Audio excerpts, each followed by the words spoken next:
Buenos días, chicos. Vamos a comenzar con el segundo epígrafe. El teatro de Federico García Lorca, las tragedias.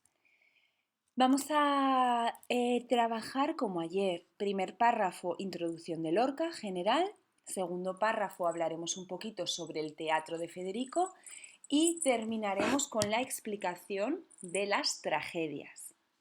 Esa explicación de las tragedias conforma el cuerpo del epígrafe.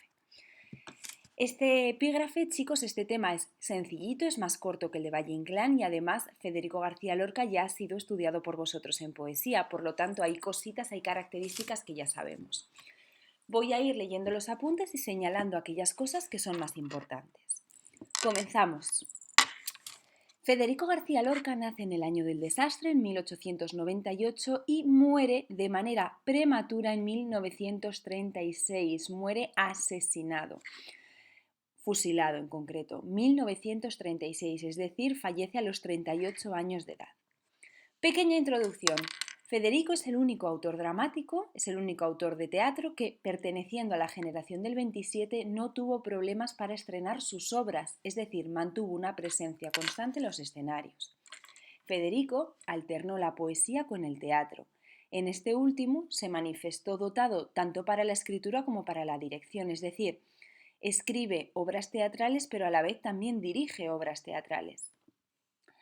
Es un hombre de gran encanto personal. Es un hombre, hace unos años estuve viendo unos vídeos de algunos autores de la generación del 27 que todavía hoy están entre nosotros y todos ellos rendían un pequeño tributo, un pequeño homenaje a Lorca y hablaban de la personalidad tan arrolladora que tenía. Por debajo de esa personalidad se encuentra, subrayamos porque esto es importante, se encuentra un malestar, un hondo malestar, un dolor de vivir. Ese dolor de vivir en una sociedad injusta, en una sociedad opresiva, una sociedad anquilosada. Dicha sociedad le llevó, o dicho compromiso social, le condujo a una prematura muerte.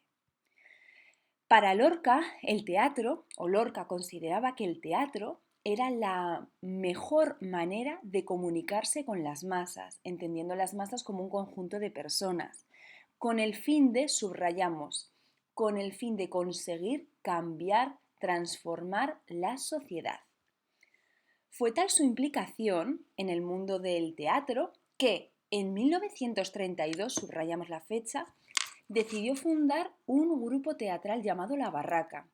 Es un grupo teatral universitario con el que participó en diferentes campañas culturales de la República, llevando el teatro clásico de Lope de Vega, Góngora, llevando todo ese teatro clásico por todo el país, en concreto por todos los pueblos de Andalucía.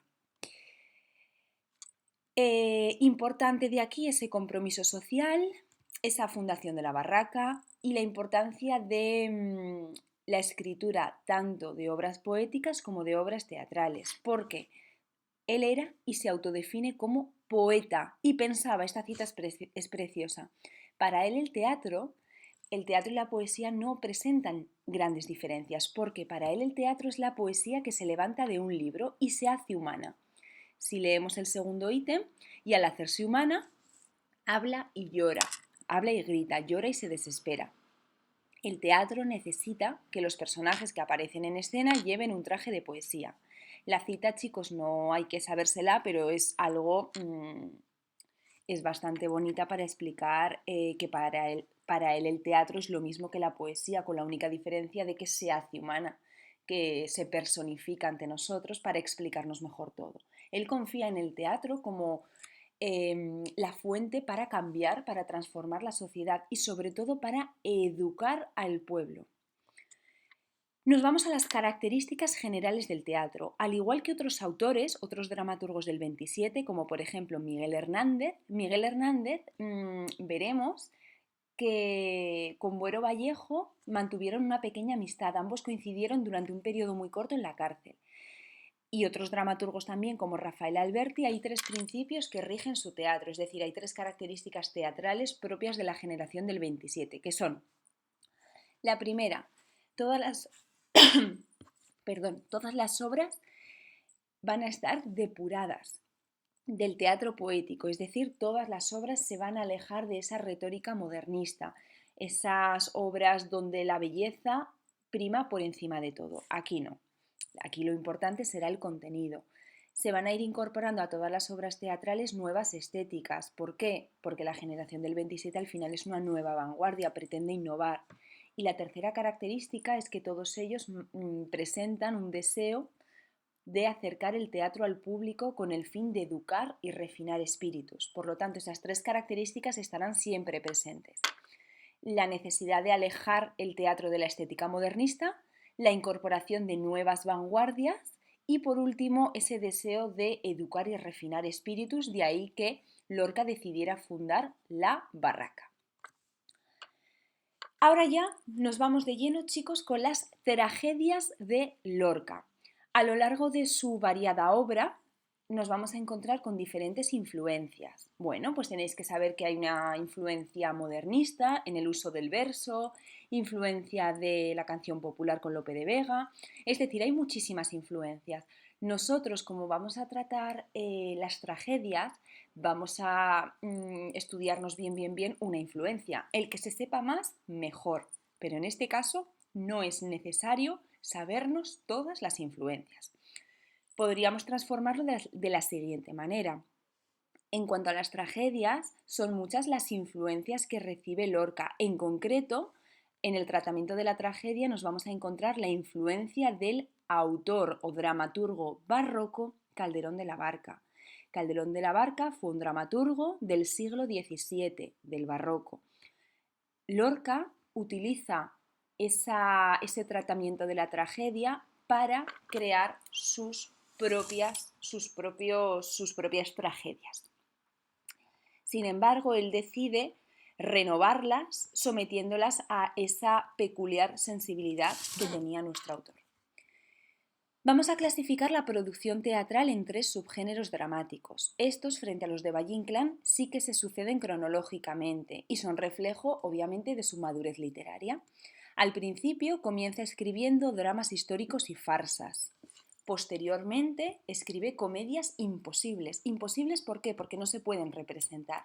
Muchos personajes, muchos cambios de localizaciones y termina escribiendo tragedias. De aquí, chicos, vamos a clasificar su producción teatral en tres subgéneros dramáticos que se suceden. Primero dramas históricos y farsas, posteriormente comedias y finaliza escribiendo tragedias. Estas últimas suponen la plenitud, es decir, el éxito dramático. Presenta además un éxito multitudinario y sin fronteras. Nos metemos de lleno con las tragedias, chicos. De los años 30 son las tragedias de Lorca, donde se va a equilibrar el lenguaje poético y la acción dramática. Este párrafito de aquí es súper importante porque son las características. Años 30, tragedias de Lorca. Hay una mezcla entre el lenguaje y la acción dramática, lenguaje poético y acción dramática.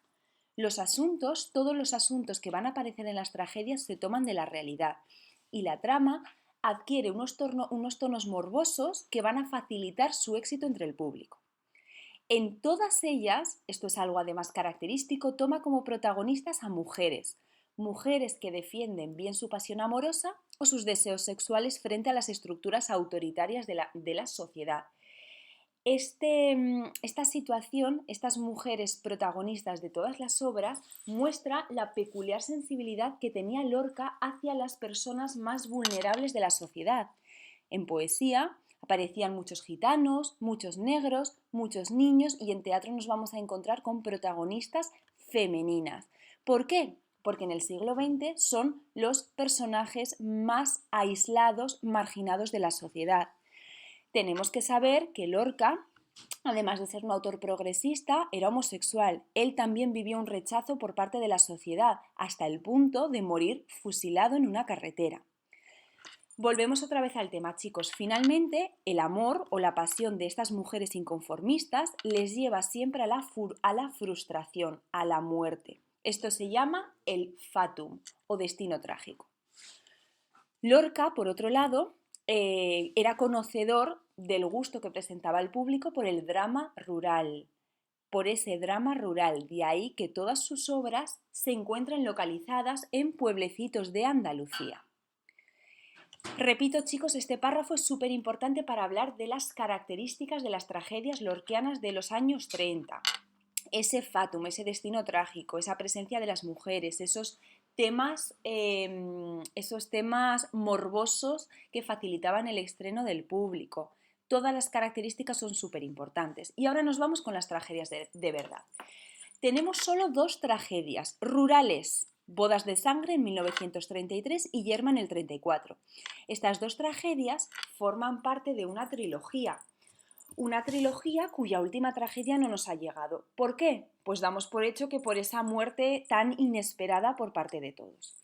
Estas 2 tragedias son de corte clásico, de poca importancia del argumento, donde aparece un coro, esta es una característica de las tragedias de Calderón de la Barca, aparece un coro que comenta los hechos y donde el destino trágico arrastra a estas heroínas. En ambas, como ya hemos dicho en las características generales, se va a mezclar prosa y verso. Comenzamos con la primera. Bodas de sangre. Bodas de sangre es una tragedia escrita en 1933 a partir de un suceso real que ocurrió en la provincia de Almería. Leo y explicamos. Recoge la tragedia de la novia, si os dais cuenta la N está con mayúscula, la novia está personificada, no tiene nombre. Recoge la tragedia de la novia raptada el mismo día de su boda por su antiguo amante Leonardo. Nos vamos a encontrar aquí con la fuerza imparable de los instintos. La pasión, el sexo, el poder de la tierra se imponen sobre las normas sociales y sobre los odios familiares. Nos vamos a encontrar con una tragedia de amor imposible, por causa de las leyes de la honra que los personajes tratan de romper desesperadamente. La pasión desborda las barreras sociales y morales, pero desemboca en la muerte a navajazos de los 2 hombres. Esta, chicos, es como el resumen principal de la obra. Es muy facilita. Aquí nos encontramos con la novia es obligada a casarse con el novio, que tampoco tiene nombre, está personificado. Sin embargo, a punto de contraer matrimonio, aparece subido en un caballo. Chicos, el caballo es un símbolo para Lorca de la virilidad masculina. Aparece Leonardo subido en un caballo y en ese momento Leonardo decide raptar a la novia. ¿Qué hace el novio? ¿El novio se queda plantado en el altar? No, el novio va corriendo, acude a coger otro caballo y persigue a la novia y a Leonardo, hasta que llega un momento en el que los atrapa y ambos mueren a navajazos. ¿Qué hace la novia? La novia, al ver que se ha quedado descompuesta y sin novios, también coge una navaja y decide suicidarse. Tenemos muchos símbolos importantes, chicos. Hay 2. El primero, como ya he dicho, el caballo, ese símbolo de la virilidad masculina, del hombre. Y por otro lado, todas las navajas, cuchillos, siempre que aparece un cuchillo o una navaja en una obra de Lorca, anticipa o es un presagio de la muerte, de que algo malo va a suceder. Esto tenéis que recordarlo con el romancero gitano de Antonio. Bueno, por lo tanto, es una tragedia, como hemos dicho, de amor imposible. En la obra tienen un papel importante algunos símbolos. La luna, tenemos 3 tipos de luna. Una luna blanca, una luna negra, que también es un presagio de que algo malo va a suceder, y una luna asimétrica propia del erotismo. Por otro lado, la muerte, el caballo, el cuchillo. Esta es una de las tragedias. Y la segunda tragedia, chicos, se llama Yerma. Yerma ya tiene un nombre simbólico. El título, si antes hemos dicho que es la tragedia del amor imposible, bodas de sangre, Yerma es la tragedia de la mujer estéril, esa mujer que no puede tener hijos. El tema de la esterilidad para Yerma se presenta como una maldición. Yerma presenta un nombre simbólico. ¿Por qué? Porque es un campo, o cuando hablamos de algo que está yermo, algo yermo, algo que está sin cultivar, algo que es estéril, como la protagonista. ¿Qué le sucede a Yerma? Yerma es una mujer que tiene un deseo. Ella quiere ser madre. Ese deseo, con el paso del tiempo, chicos, se convierte en obsesión porque no se puede quedar embarazada. Lo que al principio era una ilusión, una esperanza, se convierte en una frustración. En un momento determinado, El marido le confiesa que no es que no puedan tener hijos, sino que él no quiere tener hijos, él quiere dedicarse a la labranza de las tierras. ¿Qué sucede? Yerma, al escuchar esa revelación por parte de su marido, que no quiere tener hijos, decide matar al marido y con ello romper con toda la esperanza o todas las aspiraciones de ser madre. Por lo tanto, aquí simplemente, chicos, tenéis que saber que es la tragedia de la mujer estéril, ese nombre simbólico, se siente frustrada por no poder tener hijos y esta preocupación se convierte en una obsesión que le lleva a asesinar al marido, rompiendo con ello la norma cultural al confesar que no quiere tener hijos. Estas chicas, estas dos, no hace falta saber más, estas dos son las tragedias de Lorca, Bodas de sangre y Yerma. ¿Qué sucede? Bueno, tras la Guerra Civil, es decir, en 1939, se publica La casa de Bernarda Alba. Esta fecha está mal, 1939. Y algunos estaréis pensando, no puede ser, te has confundido si nos has dicho que Lorca ha muerto en 1936. Se publica de manera póstuma. La casa de Bernarda Alba. Y ahí yo os digo, es la obra que culmina el teatro de Lorca, es la obra más conocida en el extranjero de Lorca. ¿Qué sucede? Que como tal no es una tragedia, es decir, no está calificada de tragedia. Se subtitula de la siguiente manera: es un drama de mujeres en los pueblos de España. Es una obra que está a caballo entre la tragedia y el drama. No es necesario, si nos la preguntan en EBAU, no es necesario que citéis esta obra. El que quiera hablar de La casa de Bernarda Alba tendrá que decir que se subtitula como drama de mujeres en los pueblos de España. ¿Por qué no es una tragedia? Uno, porque no tiene elementos líricos, porque hay muy poquito verso, pero sin embargo, porque algunas personas sí que argumentan que tiene características de tragedia, nos vamos a encontrar con una tragedia de raíces clásicas. Aparece el argumento, nos encontramos con Bernarda Alba. Bernarda Alba impone el encierro de 8 años, durante 8 años a sus hijas como luto por la muerte de su marido. Ese encierro siembra el desasosiego, como nosotros estamos ahora encerrados en casa. Bueno, pues siembra el desasosiego de alguna de sus hijas. Nos vamos a encontrar con el crecimiento de las pasiones, especialmente de la más pequeña, en una casa de paredes blancas, llenas de mujeres insatisfechas. Esas pasiones se dan sobre todo en la hija más pequeña de Bernarda Alba, en Adela. Adela, en un momento determinado, engaña a su hermana y decide mantener una relación con su marido. Esta, cuando repara en lo que ha hecho y ante la autoridad de su madre, decide suicidarse. Es decir, la más joven, la más rebelde, rompe con esas normas, decide convertirse en la heroína de toda la casa, rompiendo con las normas autoritarias de su madre. Finalmente, ese fatum, ese destino trágico característico de las tragedias, arrastra a este personaje hasta llevarle al suicidio. Nos vamos a encontrar con el enfrentamiento entre el principio de autoridad y el principio de libertad. Como consecuencia de esto que surge la muerte, la frustración, la tristeza y, como no, el libro termina con la imposición de Bernarda Alba de un nuevo luto. Vuelvo a repetir, chicos, lo importante de este ítem es la introducción de Federico García Lorca, las características del teatro, hablar un poquito de esa influencia de las tragedias de Calderón y luego ya explicar bien Bodas de sangre, explicar bien Yerma y por supuesto las características de las tragedias.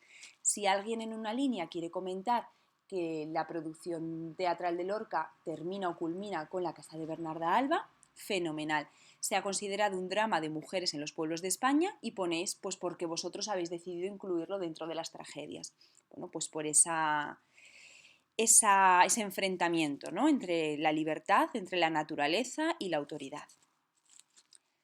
Ya os dije ayer la importancia que tiene para mí el poner conclusiones. Si hemos hablado de una introducción de un cuerpo, las cosas tienen que terminar de una manera bonita. Por lo tanto, Lorca consigue transformar la vida en literatura, convirtiendo todos estos dramas rurales, porque al final son pequeñas obras contextualizadas en pueblecitos, en auténticas tragedias.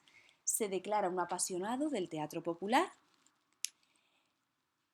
y plantea que el teatro es uno de los medios que tenemos para transformar esa sociedad, para conseguir cambiar y para conseguir evolucionar.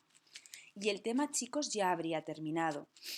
Aquí simplemente os pongo unas características generales de las tragedias de Lorca. Simplemente características para que las repaséis cuando os hayáis estudiado bien el tema. Cualquier duda o alguna cosita que haya quedado sin explicar, chicos, me preguntáis por ClickEdu, ¿vale? Nos vemos mañana, un besito.